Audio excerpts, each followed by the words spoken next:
जय हिंद दोस्तों, कैसे हैं आप सभी लोग। मैं हूं आप सभी लोगों का दोस्त संचित। और दोस्तों, आज की इस वीडियो में हम लोग बात करने वाले हैं निफ्टी एंड बैंक निफ्टी में हम लोग क्या व्यू लेके चल सकते हैं अगले हफ्ते के लिए।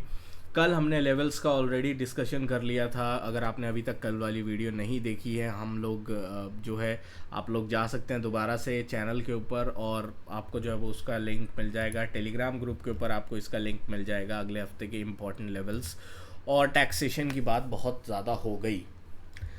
बट यार, एक मुद्दा जो कोई भी इस वक्त बात नहीं कर रहा है, ठीक है, सब लोग एक मुद्दे की बात कर रहे हैं कि भाई बजट आएगा, बजट में टैक्सेशन हाइक हो सकता है कैपिटल मार्केट्स के ऊपर, हाई फ्रीक्वेंसी ट्रेडर्स के ऊपर, एसटीटी वगैरह बढ़ सकता है और ज़्यादा टैक्सेस लग सकते हैं। बट टैक्सेस तो तब लगेंगे ना जब गवर्नमेंट जो है दो इम्पॉर्टेंट टेस्ट पास करेगी। पहला गवर्नमेंट का जो टेस्ट होगा वो होगा मंडे को, 24 तारीख को। 24 तारीख को गवर्नमेंट का टेस्ट होने वाला है। किस चीज़ का? गवर्नमेंट का टेस्ट होने वाला है फ्लोर टेस्ट। फ्लोर टेस्ट एक बहुत इम्पॉर्टेंट चीज़ है जो कि बहुत हद तक चीज़ों को निर्धारित करेगा इस बाज़ार में।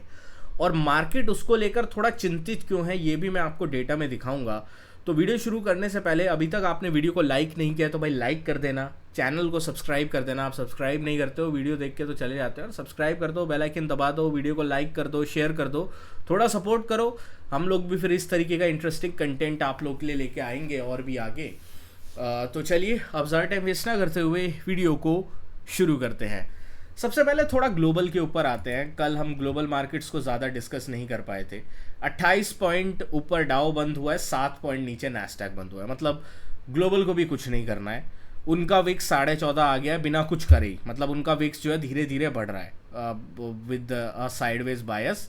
उनका विक्स धीरे धीरे बढ़ रहा है। जो यूरोपीय बाज़ार है वो आधा से 0.25% के आसपास कमज़ोर थे, ठीक है, यूरोप में दिक्कत थी। और एशिया जो है वहाँ भी 1.5 से 2% की गिरावट जो है हमें चाइना हांगकांग वाले बाज़ारों में दिखी है। तो ओवरऑल सारे बाज़ार फ्राइडे के दिन वीक बंद हुए हैं। अमेरिका जो थोड़ा स्ट्रेंथ में था, डाउ वगैरह थोड़ी तेज़ी दिखा रहा था, वो भी फिजल आउट हो गया। और बट फ्लैट ही बंद हुआ, ज़्यादा कुछ हम उसमें बोल नहीं सकते। इस गिफ्ट निफ्टी की अगर हम बात करते हैं, 4 पॉइंट ऊपर बंद हुआ है, तो बिल्कुल फ्लैट ओपनिंग हो रही है। ये अच्छी चीज़ है कि अभी तक फ्लैट ओपनिंग का अंदेशा आ रहा है। तो हमारे जो लेवल्स हमने फ्राइडे वाली वीडियो में डिस्कस करे थे, एक बार मैं रिपीट कर दूंगा, वो भी काम करेंगे। बट सबसे बड़ी चीज़ क्या है? सबसे बड़ी चीज़ है लोकसभा के दो बड़े टेस्ट इस गवर्नमेंट के। मंडे को एक होगा और एक वेडनेसडे को होगा। सबसे पहला टेस्ट कौन सा होगा? सबसे पहला टेस्ट होगा गवर्नमेंट का फ्लोर टेस्ट, ठीक है। अब बहुत सारी चीज़ें इसमें आप बोल सकते हैं, बहुत सारे तर्क वितर्क दे सकते हैं कि गवर्नमेंट के पास 300 सीटें हैं, ये दोबारा जो है रिपीट आराम से हो जाएगी, कोई चिंता करने की बात नहीं है। बट बाज़ार को थोड़ी चिंता है। ऐसा मैं क्यों कह रहा हूँ? क्योंकि अगर हम ऑप्शन चेन के डेटा में आते हैं, I think this is the first time after the election week, जो इलेक्शन वाला हफ्ता था उसके बाद, अगर हम हाईएस्ट ओपन इंटरेस्ट कॉल्स में देख रहे हैं तो केवल 24,000 पे है। हाईएस्ट ओपन इंटरेस्ट पुट्स में अगर हम देख रहे हैं तो 23,000 के आसपास है। इसका मतलब 1,000 पॉइंट का डिफरेंस जो है वो राइटर्स ने इस वक्त बनाया हुआ है। और जो पास की स्ट्राइक्स हैं, जैसे 23,500, 23,400, 23,600, यहाँ पे हम लोगों को नहीं जो है वो पोजीशन बनती हुई दिखाई दे रही। इसका मतलब राइटर थोड़ा जो है हिला हुआ है। क्योंकि अगर ये जो फ्लोर टेस्ट है एंड स्पीकर टेस्ट है, इसमें पॉजिटिव रुझान आता है, मतलब गवर्नमेंट की एक स्ट्रॉन्ग मेजॉरिटी के साथ फ्लोर टेस्ट क्लियर होता है, उसके बाद स्पीकर भी एनडीए अपना जो है अपने प्रत्याशी को बनाने में कामयाब रहती है, तो एक अच्छी खासी रैली हम लोगों को ऊपर की साइड देखने को मिलेगी निफ्टी में सर्टेनली। क्योंकि बैंक निफ्टी तो ऑलरेडी लोअर लेवल से थोड़ा रिकवर कर ही चुका है, और निफ्टी में जो रैली ट्रिगर होगी वो काफ़ी अच्छी हो सकती है। बट अगर 24 तारीख को मंडे के दिन फ्लोर टेस्ट में दिक्कत आती है, और उसके बाद लोकसभा का जो स्पीकर का पोस्ट है उसके ऊपर जो टेस्ट होगा 24 तारीख को, जहाँ पे विपक्ष ने, सूत्रों के हवाले से अभी खबर आ रही है लेटेस्ट, कि विपक्ष ने तय कर लिया है कि वो भी अपना प्रत्याशी उतारेगी। तो सीधा जो है एक क्लीन स्वीप नहीं मिलने वाला, वहाँ भी कुछ वोटिंग वगैरह का चक्कर रहेगा। वहाँ पे अगर कुछ ऊंच नीच की बात आती है तो डेफिनेटली मार्केट जो है उस पर नेगेटिवली रिएक्ट कर सकता है। एंड ये राइटर्स की पोजीशन हमें क्लियरली दिखा रही है कि राइटर्स इस वक्त थोड़ा कॉशियस हैं। बैंक निफ्टी को भी अगर आप देखो तो बैंक निफ्टी पे भी पोजीशन बहुत ज़्यादा कम है, मतलब 51,000 पे है, उसके बाद 52,000 पे, बट पोजीशंस नाम मात्र की है। एंड निफ्टी में तो बहुत ही ज़्यादा एक वाइड स्प्रेड जो है वो call writers and put writers ने बनाया हुआ है। कहीं भी जो है वो हमें ऐसा नहीं दिख रहा कि वो लोग एक छोटे रेंज बाउंड कारोबार के लिए तैयार हैं, ये चीज़ क्लियर दिखाई दे रही है। ठीक है, अब सब पिछले 2 दिन से बात कर रहे हैं कैपिटल मार्केट्स के ऊपर, टैक्स बढ़ सकते हैं, एसटीटी वगैरह जो है वो इंक्रीज़ हो सकता है। ठीक है, और बाकी सारी चीज़ें हो सकती हैं। हमने इसका डिस्कशन भी टेलीग्राम पे किया था, टेलीग्राम पे मैंने पोल्स वगैरह भी करे थे टैक्सेस वगैरह और इन सारी चीज़ों को लेकर। तो अभी तक आपने ज्वाइन नहीं किया, इंपॉर्टेंट लेवल्स हो गया, न्यूज़ हो गई, अपडेट्स हो गई, सब कुछ आपको फ्री में मिलता है। डिस्क्रिप्शन में लिंक है, ज्वाइन कर सकते हैं। 95,000 मेंबर्स हमारे ऑलरेडी हैं। आप लोग का बहुत ज़्यादा प्यार एंड सपोर्ट मिल रहा है। तो यहाँ पे जो है बजट की बात तो चल रही है, बजट में तो दिक्कत हो ही सकती है, बट ये एक बड़ी दिक्कत है जो बाजार के सामने लूम कर रही है। तो अब थोड़ा सेक्टर वाइज हम चीज़ों को देखेंगे एंड स्टॉक स्पेसिफिक भी जाएंगे। निफ्टी के लिए तो क्लियर है, जब तक 23,400 के ऊपर है ठीक है, 23,400 के नीचे पहला साइन है वीकनेस का। 23,230 240 तक जो है वो निफ्टी जा सकता है। ऑन द अपसाइड में 23,660 की तरफ हम लोग निफ्टी को जाता हुआ देख सकते हैं। इसके ऊपर अगर निकलता है और फ्लोर टेस्ट में गवर्नमेंट अच्छी मेजोरिटी से लाइक 272 को कंफर्टेबली क्रॉस करती है, बहुत बड़ा एक जो है वो अपसाइड का ट्रिगर जो है ये चीज़ क्रिएट कर सकता है। बैंक निफ्टी की अगर हम बात करते हैं, सिमिलर है।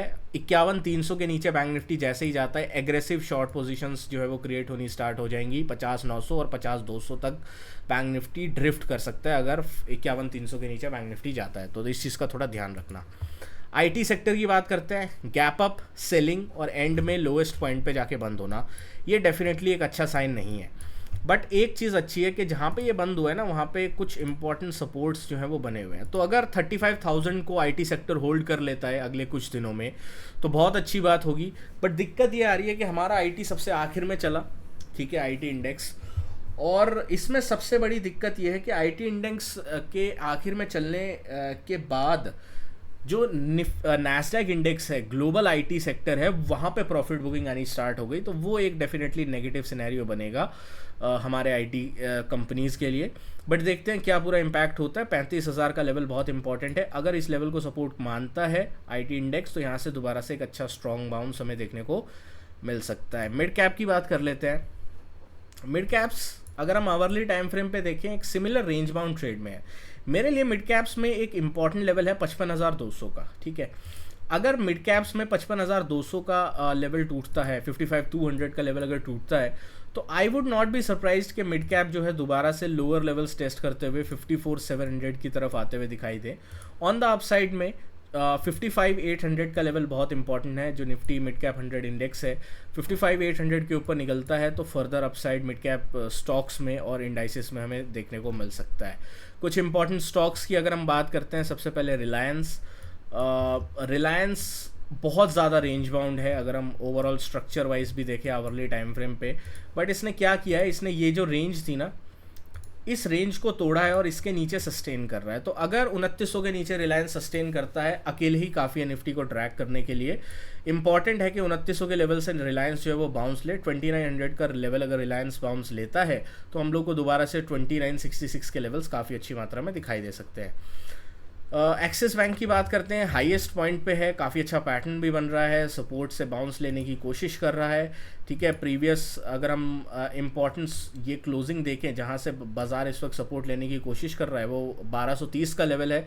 1230 1225 के ऊपर जब तक है ठीक है, उसके नीचे अगर आता है तो एक बार के लिए 1200 तक आ सकता है, बट 1200 के नीचे नहीं जाना चाहिए, वहाँ पर जो है वो दिक्कत एक्सेस में शुरू हो जाएगी। जब तक 1225 होल्ड कर रहा है, बाय एंड डिप्स ही रहेगा एक्सेस के अंदर। HDFC the man of the moment, जिसने पूरे इस रन को जो है वो ट्रिगर किया है, HDFC बैंक ने एक रेंज में जो है वो इस वक्त के लिए ट्रेड कर रहा है। वो रेंज है 1670 और डाउनसाइड की रेंज हमारी बनेगी 1640 की। तो जब तक HDFC इस रेंज के बाहर नहीं निकलता है 1670-75 और 1635-40, तब तक फर्दर मूव थोड़ा अवॉइड ही करेंगे हम लोग। बट जैसे ऑप्शंस के डेटा दिख रहे हैं, आई थिंक एक मूव हमें देखने को डेफिनेटली डायरेक्शन वाला मूव देखने को मिल सकता है rather than sideways momentum overall, अगर हम बैंक्स की भी बात करते हैं तो।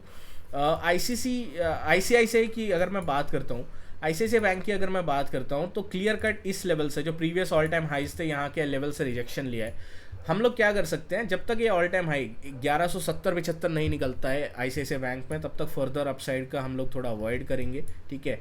ऑन द डाउन साइड में अगर हम बात करते हैं आईसीआईसीआई बैंक की, तो 1130 एक क्रिटिकल लेवल है, इसके नीचे अगर जाता है तो पहला साइन होगा वो वीकनेस का, अदरवाइज बाय ऑन डिप्स यहाँ पे हो जाएगा।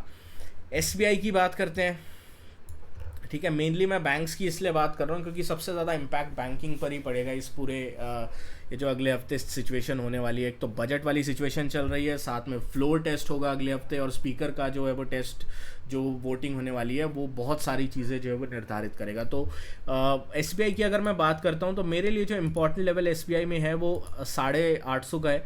जब तक 850 के ऊपर नहीं निकलता, मैं फर्दर अपसाइड के मोमेंटम को नहीं सोच रहा हूँ। बड़ा डाउनसाइड अगर एसबीआई में आना है तो 810 के नीचे आना है, 800-810 के नीचे ही बड़ा डाउनसाइड आना है। तो एक ब्रॉडर रेंज इसने अभी बना ली है, थोड़ा अवॉइड करने जैसा लग रहा है एसबीआई। तो 800-810 के नीचे आता है further downside, on the upside में 850 के ऊपर एक अच्छा खासा अप मूव हमें देखने को मिल सकता है। दोस्तों आशा करता हूँ वीडियो पसंद आई होगी। वीडियो एंड करने से पहले अभी तक आपने टेलीग्राम को ज्वाइन नहीं किया, ज्वाइन कर लेना भाई। वीडियो को लाइक कर देना, शेयर कर देना, चैनल को सब्सक्राइब कर देना। मिलता हूँ आपसे अगली वीडियो में। Thank you so much for watching guys. जय हिंद, वंदे मातरम।